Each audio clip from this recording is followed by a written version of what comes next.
What is up, ladies and gentlemen? My name is Jerichoholic8704, here to talk about Dominion from this past Saturday. And I don't want to say this is a review because, honestly, I kind of missed the mark on this. The event's 3 days old. Everyone's already talked about it. It was an amazing show, yada, yada, yada.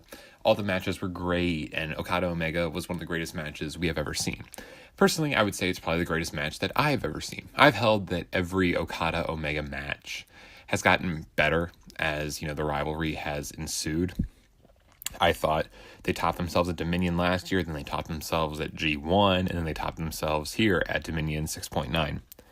So, I mainly just want to talk about that match. Not necessarily the match itself, but I want to talk about the feeling. The feeling I had after watching this match. I'm more of a feeler than a thinker, if that makes sense. And overall, it was a great match. It was kind of amazing. They paced themselves so well. All the spots were great. There were so many callbacks to previous matches, Okada collapsing for the Rainmaker, which was kind of a reference to when Kenny Omega collapsed when he went for the Rainmaker and stuff like that. It ended with the One Wing Angel. It was a perfect finish, absolutely perfect finish. They paced themselves so well. At no point, it was 64 minutes. You knew they had to go over an hour considering part of their rivalry was the hour-long draw. And they went over an hour, and it was amazing. It didn't feel like 64 minutes, but it was. Absolute fantastic match. The rest of the undercard, absolutely amazing too. Jericho Naito was really awesome. I love seeing Jericho get the title. I'm always going to mark out for a Jericho win.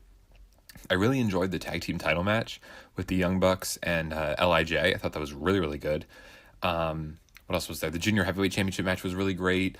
The Never Openweight Triple Threat was pretty good. And the tag team matches on the undercard were good. And the the star-studded six-man team of Tanahashi, Liger, and Mysterio. That was a really fun match as well. So overall, that's my quick overall thoughts on Dominion. Very good show. Now on to Okada Omega. So a little backstory. I'm a huge Kenny Omega fan, as you all know. As well, I'm a huge Okada fan. And I remember I was wearing my Kenny Omega shirt the day of Dominion, and I wore another Kenny Omega shirt the day after. And obviously my dad was home for the weekend. He flies out a lot with his job, so he was home for the weekend. And he noticed my shirt, and he was like, "Oh, did your guy win the title last night?" And I was like, "Yeah, he won the title." And he's like, "Oh, cool." And I was like, "Yeah, but I don't know, I'm kind of sad." Cuz I was sad that Okada's reign is over. And it's weird because it's I think this, we talk about realism in wrestling and everything. And to me, this match was 100% real. Yeah, the action was fake, but the emotion in the match, and the reuniting of Kenny Omega and the Young Bucks at the end, there was so much emotion in this match. But what was so real is you had this champion who literally was the champion of wrestling. He was the world champion. There was no one better than Kazuchika Okada. He was the man. And I'm not even talking about New Japan. I'm talking about the industry of pro wrestling. Everyone looked at him as the gold standard. And I think it had a lot of sentimental value for me because, I was born in 1997, and I really didn't start watching wrestling until I was about 5 years old, so around 2002, and people kind of note 2002 is kind of the decline for WWE. And for a while, WWE was all I really knew. I didn't start figuring out TNA and Ring of Honor until around 2007-ish, kind of around that time. And I didn't start watching them until later. I really didn't start watching anything outside of WWE until I was in middle school and early high school. And I really didn't start watching New Japan until my senior year of high school with Wrestle Kingdom 9. So, this entire time as a wrestling fan has been kind of a dark period. People have noted that 2002, when I started watching, was the decline from WWE from their huge Attitude Era high.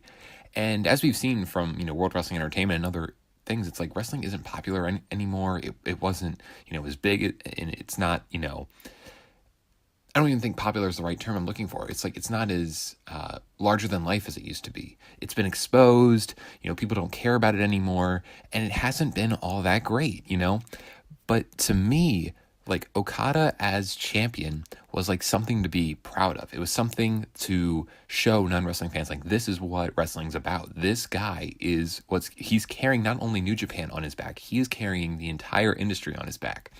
And to see this reign, I was thinking about it, my entire sophomore and junior year of college, Okada was champion.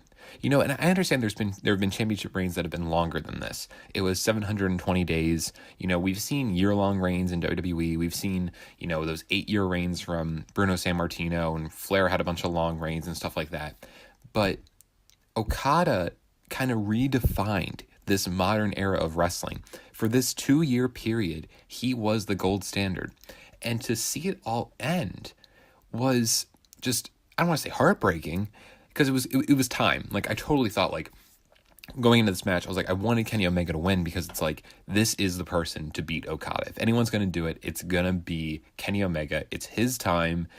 And like, literally just from like a, kayfabe standpoint, Kenny Omega was the only other person who could ever beat Okada. He beat all these challengers. He beat Tanahashi, who was arguably his greatest rival until this Kenny Omega feud. So, Kenny Omega, they were tied 1-1-1 with the tie. And this was the perfect way to end it. 2 out of 3 falls, no time limit. Like, it played off all their other matches. This was the victory for Kenny Omega to have. And he did. And it was a great moment. It was a well-deserved victory. It was booked exponentially well.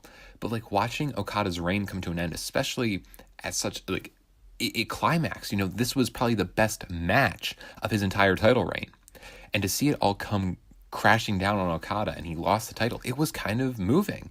I'm not going to say like I bawled my eyes out at the loss of Okada. Not like that, but like it was a lot to be like, wow, this historical title reign. People are going to look back on this. People are going to look back on this and say, this was the greatest title reign I've ever seen. Probably a lot of people. I'm certainly going to say that. I doubt they're ever going to have a title reign as successful as this ever again. And sure, you could argue that Flair or San Martino had better title reigns, and you're comparing 2 different eras of wrestling, you're comparing 2 different standards, sure. But for the modern wrestling fan, which is, what you're going to have for the next couple of years, I was born in 1997, and I'm 21 years old now. And, like, this, to me, is my huge reign. This is the definitive reign. This is, like, the gold standard title reign, the world championship title reign, where he defined an era of wrestling. And I witnessed it from beginning to end. I was able to see all the matches. I was able to see him grow as champion. And I was able to watch him carry, not only the company on his back, but the entire industry on his back. And to me, I think this is what separates this match from all the others. And sure, you could say, if you look at it in a vacuum, in ring, you could argue this is the best match. And I might agree. I still really think the G1 Climax, like in-ring wise, was the best match I've ever seen. When you factor in this emotional loss from Kazuchika Okada and this amazing win from Kenny Omega, this has to be the greatest match I've ever seen. It was absolutely incredible. And just the idea that, this guy who had such an amazing title reign, to me, this is the most real part about it. It's like kind of, I don't want to compare it to The Undertaker losing, because to me, that was the most real moment in wrestling. But it's kind of on that level where Okada was built as this unbeatable champion. And to me, this is how you establish a championship. And like, how many times have we had a new world champion in WWE where I've just been like, cool. You know what I mean? Like I don't really have that big of an emotional turn towards it. And even like a more well-booked title like the NXT championship, where it's like, it's cool. Like, when Aleister Black won the championship from Almas, it was like, oh, cool. Like a new champion, almost had a good reign. And I just continued on with my day. But like for the entire like 24 hours after Dominion, I made my Snapchat story, the final moments of the match, like the One Wing Angel spot. I made it my Snapchat story, and I was like, after 2 glorious years, a new IWGP champion. Like, one person of my friends on Snapchat knew what I was talking about, but still, it was important to me, so I put it up. And like, I kept watching it over and over again, because it was just like, my God, like, this reign is over. Like, this title reign that has defined this era of wrestling has come to an end. And it really felt like a passing of the torch. It felt like someone had been dethroned, as opposed to a lot of other titles where it's just like, it's this person's turn to hold the belt. This was like, no, this is our guy now. Okada, you had your chance. Now it's Kenny Omega's chance to lead the company. Like, a world champion should be that. He should be a world champion. And to me, they established Okada as not only the champion of New Japan, but the champion of the entire wrestling world. He was the man. He was on top. And sure, Kazuchika Okada will still probably be the greatest wrestler in the world now without the IWGP Championship. The title did not make the man in this. The man definitely, most certainly made the title. But I mean, I think that is the, tradition we have to hold up of, the man making the title. And I know that, like, WWE drops that line all the time, but like, I mean it this time. Kazuchika Okada made that title so much more prestigious. And it was already prestigious to begin with, but after this title reign, I mean, like, that will go down as just the most pivotal, most important championship reign in modern wrestling. And to watch it end in such an emotional way and with such a great match was really, really something I'll never forget. And that's why I think, I hold this match in such high regard. So those are my thoughts on Dominion. I know I really didn't talk about the show at all. I still need to kind of figure out with this new video editor that I'm using how to do reviews and how I want to do reviews for pay-per-views. So I guess I'll figure that out by the time Money in the Bank rolls around. But I kind of wanted to just talk about my feelings towards the match, just because I've never kind of reacted to a win and a loss that way, with the exception of The Undertaker losing at the Superdome at WrestleMania 30. But I just wanted to talk about Kenny Omega and Kazuchika Okada, mainly just the finish. The match itself, everyone's commented on it. It was a lot of action, a lot of cool spots, a lot of everything, a lot of this, a lot of that. Basically, everyone has praised this match. Everyone's given it 5 stars because it deserves nothing more and nothing less than 5 stars. So that's it for me. My name is Jericho 8704, and I will see all of you guys later.